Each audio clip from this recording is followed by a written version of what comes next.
O filme Invocação do Mal contou sobre uma casa amaldiçoada e uma possessão demoníaca, mas a história da família Perón vai muito além disso. E a Andrea Perón, que é a filha mais velha, ela escreveu 3 livros contando o que realmente aconteceu naquela fazenda.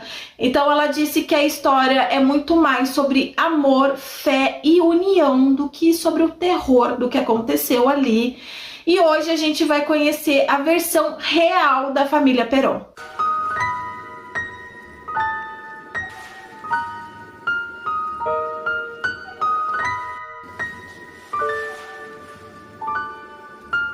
Em 1971, o Roger e a Caroline Perón, eles se mudam com as suas 5 filhas, a Nancy, a Christine, April, Andrea e Cindy, para uma fazenda em Rhode Island, um lugar super amplo e bonito, mas logo eles percebem que as coisas estão estranhas.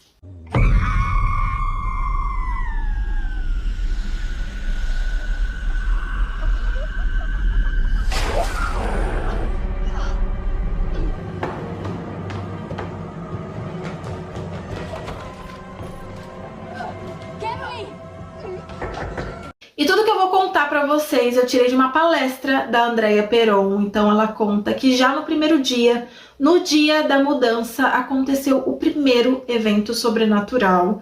Então ela estava com o pai tirando algumas caixas do carro e ele pede que ela leve uma dessas caixas para a mãe que estava na cozinha. Só que para chegar na cozinha ela precisava passar por uma sala, e nessa sala estava o antigo dono, o Sr. Kenyon, mexendo nas coisas que era dele para ele poder levar embora. E junto com ele tinha um outro homem que usava roupas antigas. Então a Andrea, ela diz bom dia para os dois, mas só o Sr. Kenyon responde.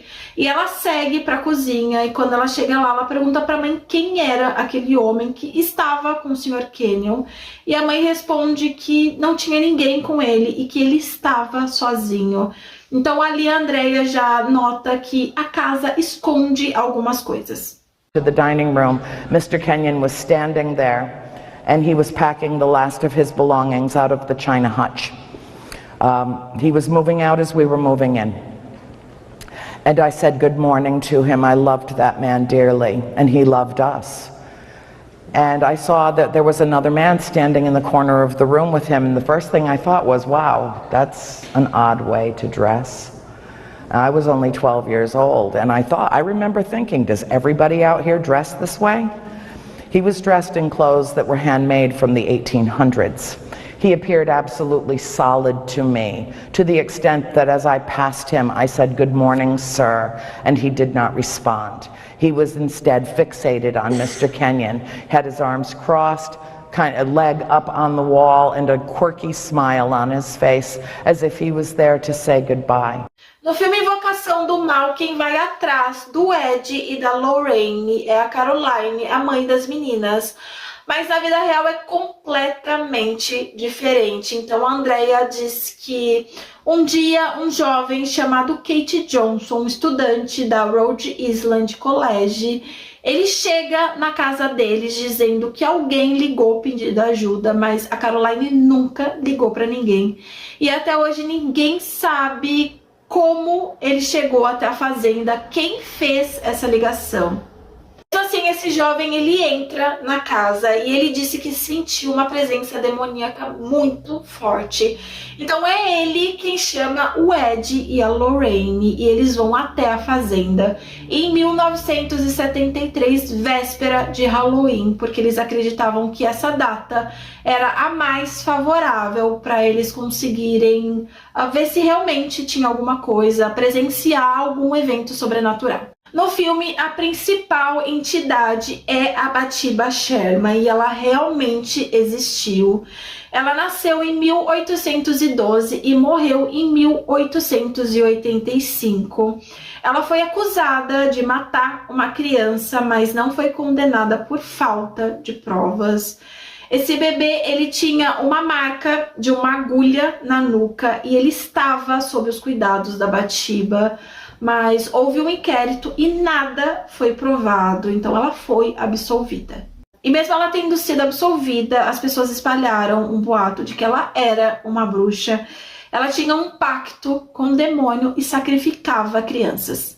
Então, quando o Ed e a Lorraine chegam na fazenda, eles olham todos os cômodos, até que a Lorraine chega na cozinha, ela tampa os olhos com a mão e ela diz que sentiu uma presença demoníaca muito forte.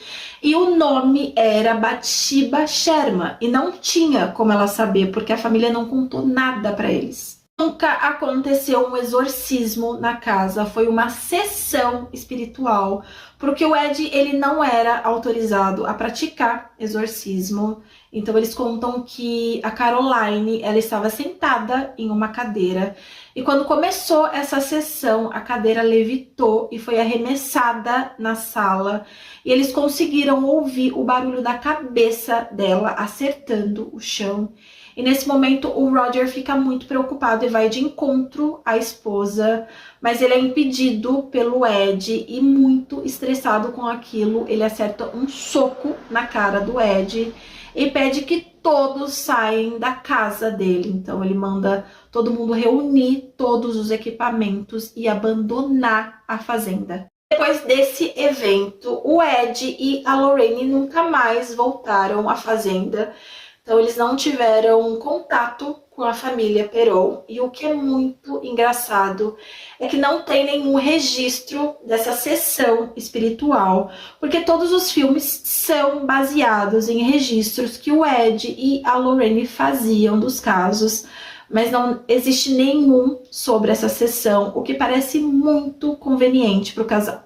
Ela acreditava que a fazenda era um tipo de portal para os espíritos, e ali viviam mais de uma dúzia de espíritos, e ela conta que a mãe dela passou a definhar, então ela não se alimentava direito, ela usava roupas de época e falava de uma maneira muito formal, e essa parte é bizarra. A Andrea conta que a mãe não se alimentava, mas um dia ela estava na frente da lareira e ela pediu que a Andrea esquentasse comida porque ele estava com fome. Então a Andrea fica super feliz e vai esquentar. Enquanto a Andrea estava na cozinha, a mãe dela contou que o ambiente em volta mudou completamente. Então não tinha luz, era lamparina. As pessoas que estavam na casa estavam com roupa de época. E eles olharam para ela espantados e começaram a se cutucar e apontar em direção a Caroline como se ela fosse o fantasma e não o contrário. E uma coisa que me pegou muito era que a família, eles eram católicos praticantes e eles pediram ajuda para o padre da paróquia onde eles frequentavam, e o padre se recusou em ajudar e até pediu que ele procurasse uma outra paróquia e um outro padre. Então a Caroline se sente muito abandonada por Deus. E a Andrea conta que não foi a família que abandonou a religião, mas sim a religião que abandonou a família. As meninas, elas tinham um tio chamado Eugene e ele trabalhava direto no Vaticano. E ele foi até a casa, visitou as meninas e semanas depois parou um carro preto na fazenda e saiu um padre. Ele entrou na casa sem falar nada, ele fez oração em toda a fazenda e quando ele saiu, ele disse para Caroline: eu sinto muito, senhora, mas essa casa não pode ser limpa. Então foi aí que ela percebeu que a última chance que ela tinha também fracassou.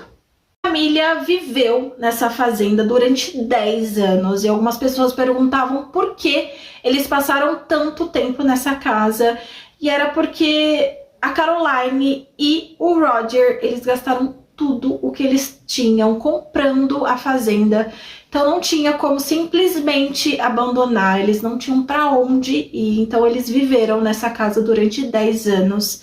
E a Andrea conta que no último dia ela viu novamente aquele homem que ela tinha visto na mudança com o ex-dono da casa, e ele olhava para eles da mesma forma. Então ela acredita que ele estava ali para se despedir da família. Então é isso, esse foi o real caso da família Peron, o que realmente aconteceu na fazenda. Eu espero muito que vocês tenham gostado, então curte, compartilha o vídeo e me segue no YouTube. Eu já falei 3 vídeos seguidos que eu quero muito bater 100 inscritos até novembro. Meu tempo tá acabando e eu não bati. Então me ajudem, por favor, a chegar nesses números. Me segue nas outras redes e eu espero muito que vocês continuem acompanhando os próximos vídeos.